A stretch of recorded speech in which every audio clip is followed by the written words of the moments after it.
আসসালামু আলাইকুম এভরিওয়ান। বাবার মৃত্যু গল্পের 3 নম্বর পার্ট। তো চলো বেশি কথা না বলে গল্প শুরু করা যাক। মেয়েগুলো চলে যেতেই আমি গালিবের মাথায় একটা চাটি মারলাম। গালিব বলল, মারলি কেন? আমি বললাম, এত গাধা কেন তুই? আর একটু হলেই তো কেস খাইয়ে দিচ্ছিলি। গালিব বলল, আরে বেটা, মুন্নি আপুকে দেখলে এমনিতেই ডিপ্রেশনে পড়ে যাই। আমি বললাম, মুন্নি আবার কে? গালিব বলল, ওই যে দেখলি না, তুই তুই করে বলল, বড় মামার বড় মেয়ে। আমি বললাম, ডিপ্রেশনে পড়ে যাস কেন তাহলে? গালিব বলল, আরে সে সব সময়। গালিব থেমে গেল, এইভাবে যেন কথা ঘোরাতে চেষ্টা করলো। আচ্ছা, তোর পেটে তো খিদে। আমি বললাম, তুই জানলি কি করে আমার পেটে খিদে? গালিব বলল, এত দূর থেকে জার্নি করে আসলি, চল খাবি। গালিবের কথায় বেশ সন্দেহ হচ্ছে। আমাকে এখনো তার রুমেই নিয়ে যায়নি, কথা ঘোরানোর ছলে সেটা ভুলে গিয়েছে। তাহলে বিষয়টা খতিয়ে দেখতে হবে, তবে এখন না। আমি বললাম, এই অবস্থায় গিয়েই কি খেতে বসবো? গালিব বলল, ও সরি, মনেই নেই, চল রুমে চল। বেশ পরিপাটি একটা রুম। ব্যাচেলার ছেলের রুম সাধারণত এত গোছানো থাকে না, কে জানে কে গুছিয়ে দেয়। আমি গালিবকে বললাম, কেয়ারফুল ম্যান, তুই যেরকম করছিস সবকিছু তো শেষ করে দিবি। গালিব বলল, ওকে, নো প্রবলেম। আমি বললাম, পেটে সত্যি খিদে লাগছে। গালিব বলল, ওইদিকে বাথরুম, ফ্রেশ হয়ে আয়। গালিবের সাথে গিয়ে খাবার টেবিলে বসলাম। এত বড় খাবার টেবিল অতীতে কখনো কোনো পরিবারে দেখিনি। সাধারণত যৌথ পরিবারগুলোতে দেখা যায় এরকম টেবিল, তবে এত বড় টেবিল দেখিনি। কমপক্ষে 30 জন মানুষ একসাথে বসে খেতে পারবে। আমাকে আর গালিবকে টেবিলের তুলনায় অতি ক্ষুদ্র দেখাচ্ছে, মনে হচ্ছে সূর্যের তুলনায় পৃথিবী। গালিব বলল, তুই 1 মিনিট বস, আমি জেঠিমাকে বলছি খাবার দিতে। আমি বললাম, ওকে, যা। আমি পকেট থেকে মোবাইল বের করে একটু এদিক সেদিক ঘাটাঘাটি করছি। হঠাৎ লক্ষ্য করলাম আমার সামনে তড়িঘড়ি করে একটা মধ্যবয়সী মহিলা এসে বসলো। মাথার চুল আধো ঢাকা। একটু ভালো করে লক্ষ্য করে দেখলাম মিস মারজান বেগম, আমার আম্মু আর কি। সন্তান পিতামাতা থেকে আর যতই দূরে থাকুক, তাদের চিনতে কখনো ভুল করে না। ফোনে কার সাথে যেন কথা বলছে। হঠাৎ করেই তিনি ডেকে উঠলেন, এই নীলিমা।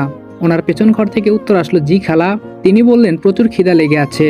নীলিমা নামের মেয়েটা বলল, 1 মিনিট, ওটা বোধহয় রান্নাঘর। আমি আর চোখে মিসেস মারজানা বেগমকে লক্ষ্য করছি। ওরে বাবা, উনি এত ব্যস্ত, অপরিচিত একজন বিপরীত পাশে বসে আছে সেটা দেখার সময় নেই। এক সময় গালিব এসে আমার পাশে বসলো। গালিব বলল, 1 মিনিটের ভেতরে খাবার আসতেছে। আমি কিছু বললাম না। হঠাৎ আম্মু ফোন রেখে গালিবকে বলছে, কোথায় থাকিস তুই? সন্ধ্যাবেলা খুঁজলাম, পেলাম না তো। গালিব বলল, একটা জায়গায় গিয়েছিলাম। আম্মু বলল, এটা কে? গালিব বলল, আমার বন্ধু, ক্লাস ডেকোরেশনের লোক। আম্মু বলল, তোরা আবার ওই ক্লাসের বন্ধুও আছে? গালিব আমার মুখের দিকে তাকাচ্ছে। আমার চোখ একদম লাল হয়ে যাচ্ছে। নিজেকে কোনো রকমে কন্ট্রোল করলাম। না, এটা কোনো সাধারণ মহিলা না। আম্মু বলল, যাই হোক, নিয়ে এসেছিস কি করার, ভবিষ্যতে সাবধান, এটা ভদ্রলোকের বাড়ি। আমি 2 হাত বুকে গুটিয়ে এক দৃষ্টিতে তাকিয়ে আছি। একটা মানুষ এত নিম্নমনের হয় কিভাবে? বুঝেছি, পাপের নদী পানিতে টইটুম্পুর হয়েছে। আঙ্গুলের ইশারায় সেই পাপের নদীতে যদি না চুবিয়েছি, আমার নামও মেঘনা। ভেবেছিলাম ওনার মনে বোধহয় অনুশোচনা জন্মেছে, কিন্তু আমার ধারণা ভুল। হ্যালো বন্ধুরা, আপনি কি বোর হচ্ছেন, কিছু মজা করতে চান? তাহলে আজ আমি 1xBet নামের একটি অ্যাপ সম্পর্কে কথা বলতে চাই, যেটি সবচেয়ে বিশ্বস্ত বুকমেকার। এখানে মজা করার পাশাপাশি রয়েছে পুরস্কার জেতার সম্ভাবনা। এখানে সমস্ত লাইভ ম্যাচের ফলাফল এবং ম্যাচটি লাইভ দেখতে পারবেন। আপনি স্কোরের ভবিষ্যৎবাণী করে বাজি ধরতে পারেন, যেমন কোন দল জিতবে, কত রান করবে ইত্যাদি। এবং BMW গাড়ি, আইফোন, ল্যাপটপ, আরো অনেক কিছু পুরস্কার জেতার সুযোগ রয়েছে। আর হ্যাঁ, বিখ্যাত PSG ও সিরিয়া এখানের স্পন্সর, তাই অবিশ্বাসের কোনো কথাই আসে না। এখানে ক্রাশ ও নতুন চিকেন রোড গেম সহ আরো বিভিন্ন ধরনের গেম রয়েছে, যেগুলো খেলে রয়েছে সহজেই টাকা জেতার সম্ভাবনা। আর রেজিস্ট্রেশন করার সময় আমার প্রচার কোড অনফায়ার ব্যবহার করে প্রথমবার জমাতে পান 12,000 টাকা পর্যন্ত ও ফ্রি স্পিন। আপনি সহজেই পেটিএম, ব্যাংক, বিকাশ, নগদ, রকেট এবং অন্যান্য সহজ পদ্ধতির মাধ্যমে আপনার জেতা টাকা তুলতে পারবেন। তাহলে আর দেরি কিসের? পিন কমেন্টের লিঙ্ক থেকে অথবা গুগলে 1xBet সার্চ করে আমার দেওয়া প্রোমো কোড অনফায়ার ব্যবহার করে রেজিস্ট্রেশন করুন এবং বোনাস পান। আমি কিছু না বলে উঠে দাঁড়ালাম। গালিব বলল, কিরে, উঠে দাঁড়ালি যে? আমি বললাম, সব বাড়ির খাবার এই পেটে হজম হয় না। কিছু কিছু বাড়ির খাবার খাওয়ার আগেই পেট নষ্ট হয়ে যায়। রাগে কটমট করতে করতে গালিবের রুমে এসে শুয়ে পড়লাম। গালিব আসলে তাকে নিয়ে রেস্টুরেন্টে যেতে হবে, কিন্তু মারজানা বেগমের এত লুজ ক্যারেক্টার সেটা ধারণা ছিল না। যখন আব্বুর সামনে সমানে তর্ক নিয়ে কথা বলতো তখন তো বুঝতাম না, তাহলে আব্বুর কোনো দোষ ছিল না? এইমাত্র বুঝলাম গন্ডগোলটা কোথায়। একটু পর গালিব আসলো। চলে আসলি যে? আমি বললাম, তোর কি মনে হয় আমি রাস্তার ছেলে? গালিব বলল, আরে দূর, ফুপির কথাই কিছু মনে করিস না, উনি আগে এমন ছিল না। আমি বললাম, দেখ গালিব, মারজানা বেগমকে আমি ছোট থেকেই চিনি। আজ আমার এই পরিণতির জন্য দায়ী শুধু তিনি। এমন অবস্থায় ফেলবো, দেখবি তারের মতো সোজা হয়ে গেছে। গালিব বলল, শত হলেও তোর আম্মু। আমি বললাম, নেক্সট টাইম আর এই শব্দটা মুখে না নিলে খুশি হব। এখন চল কোনো রেস্টুরেন্টে যাই। গালিব বলল, কেন? আমি বললাম, না খেয়ে থাকবো নাকি? গালিব বলল, আচ্ছা চল। রুম থেকে বের হলাম। একটু দূরে যেতেই প্রথমের সেই মেয়েটার সামনে পড়লো। গালিবকে হাতের ইশারায় কি যেন বলছে। এবার একটু থমকে দাঁড়ালাম। মেয়েটা বোধহয় বোবা। গালিব আমার দিকে বারবার তাকাচ্ছে কেন সঠিক বুঝতে পারলাম না। মেয়েটা বিষণ্ণ মনে চলে গেল। আমি এবার গালিবকে বললাম, কে এটা? গালিব বলল, তরি। মুহূর্তের মাঝে পুরো শরীরে শিহরণ বয়ে গেল। এটা তরি ছিল। নিজের অজান্তেই চোখ দুটো অশ্রুতে ভরে গেল। কোনো রকম নিজেকে শান্ত করলাম, করুণ কণ্ঠে বললাম, তরি বোবা? গালিব বলল, জন্মগত, তুই জানিস না?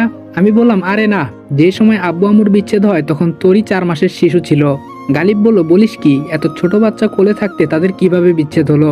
আমি বললাম, ওরা মানুষের কাতারে পড়ে নাকি? একটু আগে কি বললো দেখলি না? গালিব বলল, অবশ্য ঠিক ধরেছিস, ফুপির ব্যবহার একটু উগ্র টাইপের, তবে। আমি বললাম, এই চরিত্রে তবে বলে কোনো শব্দ নেই। আমি ওনাকে আগে থেকেই চিনি। হাঁটতে হাঁটতে বাড়ির বাইরে চলে আসলাম। গালিব গাড়ি বের করতে গিয়েছে। গেটের সামনে দাঁড়িয়ে আছি। হঠাৎ লক্ষ্য করলাম একটু দূরে মুন্নি নামের মেয়েটা 4-5টা ছেলের সাথে কি যেন পরামর্শ করছে। মুন্নির চেহারায় হতাশা আর ব্যস্ততার ছাপ, তবে কথা বলার ভঙ্গিমা বেশ সন্দেহজনক। আমি গেটের ভিতরে ঢুকে দেওয়ালের এই পাশ দিয়ে গেলাম। পকেট থেকে মোবাইল বের করে এমন একটা ভাব ধরলাম, দূর থেকে কেউ দেখলে মনে করবে মোবাইল টিপছি। আমার উদ্দেশ্য দেওয়ালের বিপরীত পাশের কথাবার্তা শোনা, আর 2 কদম এগিয়ে তাদের কথাবার্তা স্পষ্ট শুনতে পেলাম। মুন্নি বলছে, কি বলেছি মনে আছে তো? ওর পরিচয় জানার সাথে সাথে যেভাবে পারিস খতম করে দিবি, আর বাকি 50,000 কাজ শেষে পাবি। লোকগুলো বলল, আরে আপনি কোনো টেনশন লয়েন না, ব্যাপারটা আমরা দেখতাছি। আপনি শুধু বাকি টাকাটা রেডি রাখেন, তাইলেই হইব। মুন্নি বলল, আই এম শিওর সে এখানে আসবে। আমার কাছে খবর আছে সে বাংলাদেশে এসেছে। লোকগুলো বলল, কইলাম তো, ও যদি এখানে নাও আসে, ওরে যেখানে পামু পরিচয় জানার সাথে সাথে খেল খতম কইটা দিমু। মুন্নি বলল, ভেরি গুড। গালিব ফোন দিচ্ছে বারবার। মনে হয় আমাকে না দেখে চিন্তায় পড়ে গেছে। আমি আস্তে আস্তে সেখান থেকে সরে আসলাম। গালিবের সাথে গাড়িতে বসে আছি। আমি পুরো স্তব্ধ হয়ে আছি। মার্ডারের প্ল্যানটা যে আমাকে নিয়ে হচ্ছে তা 70% শিওর। মনে হচ্ছে ফেক পরিচয়টাই ছিল আমার সবথেকে বুদ্ধিমানের কাজ। একটু আগে মারজানা বেগমের অহংকারী রূপটা দেখলাম। তখন যদি তার ছেলে পরিচয় দিতাম তাহলে ঠিকই মেঘ মেঘ বলে বিষয়টাকে অন্য পর্যায়ে নিয়ে যেত। এমন একটা ভাব ধরতো মনে হতো আমার অপেক্ষায় ছিল। আমার জন্য কেঁদে কেঁদে চোখের কোনায় কালো দাগ পরিয়েছে। ফেক পরিচয় দেওয়াতে বুঝতে পারলাম তিনি কোন অবস্থায় আছে। আর তখন যদি মুন্নির সামনে মিরাজ পরিচয়টা না দিয়ে মেঘ বলতো, তাহলে এতক্ষণে আমার ডেড বডি আশেপাশে কোথাও পড়ে থাকতো। এখন আমাকে প্ল্যান বি হিসেবে কাজ করতে হবে। নকল মেঘ উপস্থিত করতে হবে। আর সেটা কাল সকালে সারপ্রাইজ হিসেবে থাকবে পুরো বাড়ির সবার সামনে। মারজানা বেগমের জীবন থেকে নিদ্রা শব্দটা মুছে দিতে হবে। গালিবের কথায় ধ্যান ভাঙলো। গালিব বলল, ফুপির ব্যবহারে মন খারাপ? আমি বললাম, সেটা অল্প অল্প। গালিব বলল, মন খারাপ করিস না, সব ঠিক হয়ে যাবে। আমি বললাম, শুন গালিব, আমার কাছে মনে হয় মা চরিত্রটা স্রষ্টার শ্রেষ্ঠ সৃষ্টি। মা বাস্তবে যত খারাপ হোক, সন্তানকে কখনো বুঝতে দেয় না সে খারাপ। পৃথিবীর সব সন্তানের কাছে তার মাই হলো পৃথিবীর শ্রেষ্ঠতম আদর্শ। কেননা সে তার মায়ের গোপনে করা অন্যায়গুলো দেখে না। তার মায়ের মাঝে অহংকার ভাব, হিংসা ভাব থাকলেও সে কিছুই দেখে না। তার কাছে মনে হয় তার মাই পৃথিবীর শ্রেষ্ঠ আদর্শবান মানুষ। কিন্তু আমি এমন একটা অবাগা যে নিজের মায়ের খারাপ রূপ দিনের পর দিন দেখেই যাচ্ছি। কোথায় এর শেষ কে জানে? কোনোদিন কি দেখতে পাবো মায়ের ভালো রূপ? স্রষ্টার কাছে প্রার্থনা করি পৃথিবীর কোনো সন্তানই যেন মায়ের মমতা মাখা রূপ ছাড়া অন্য কোনো রূপ না দেখে। যতই ঘৃণা করি, এর থেকে কষ্টের বিষয় মনে হয় আর কিছুই নেই। কে জানে তরিকে কিভাবে বড় করেছে, বিয়েটা তরির ইচ্ছে মতো দিচ্ছে কিনা। আমি তো আমার কষ্টগুলো তোকে মুখ ফুটে বলতে পারি, কিন্তু তরি কিভাবে সহ্য করে সে তো চাইলেও মুখ ফুটে বলতে পারে না। গালিব বলল, তরি ভালো আছে, তুই অযথা চিন্তা করিস না। আচ্ছা, তুই কোনো এক সময় বলেছিলি আনাসকে উপস্থিত করাতে পারিস মেঘ সাজিয়ে, সেই প্ল্যানটা কি করবি? আমি বললাম, কাল সকালে আসবে, তবে তার আগে আজকে রাতেই কিছু কাজ করতে হবে। গালিব বলল, আবার কি কাজ? আমি বললাম, মার্কেটে চল, দেখতে পাবি। রেস্টুরেন্টে বসে আছি আমি আর গালিব। আমার দৃষ্টি শুধু এদিক সেদিক, দেখছি কেউ ফলো করছে কিনা, কিন্তু আশেপাশে তেমন সন্দেহভাজন কাউকে দেখলাম না। গালিবকে কিছু বলা দরকার, ওর থেকে মুন্নির জীবন বৃত্তান্ত জানা প্রয়োজন। আমার ধারণা গালিব মুন্নির সম্পর্কে অনেক কিছু জানে। আমি গালিবকে বললাম, মুন্নি মেয়েটা কেমন রে? গালিব মুন্নি নামটা শুনতেই বিষম খেয়ে উঠলো। আমি পানি এগিয়ে দিলাম। পানি খেয়ে একটু পর শান্ত হলো। গালিব বলল, হঠাৎ মুন্নি আপু সম্পর্কে জানতে চাইছিস কেন? আমি বললাম, না মানে এমনি। গালিব বলল, ভালো। আমি বললাম, তাহলে যে বললি তাকে দেখলে ডিপ্রেশনে পড়ে যাই, কেন ডিপ্রেশনে পড়িস? গালিব বলল, তুই সেই কথা ধরে এখনো বসে আছিস, বাদ দে তো। আমি বললাম, তুই যদি এখনো আমার থেকে কিছু লুকানোর চেষ্টা করিস তাহলে কিন্তু ভবিষ্যতে বেশ সমস্যা হবে। গালিব বলল, না তেমন কিছু না, সে একটু বদ টাইপের আর কি।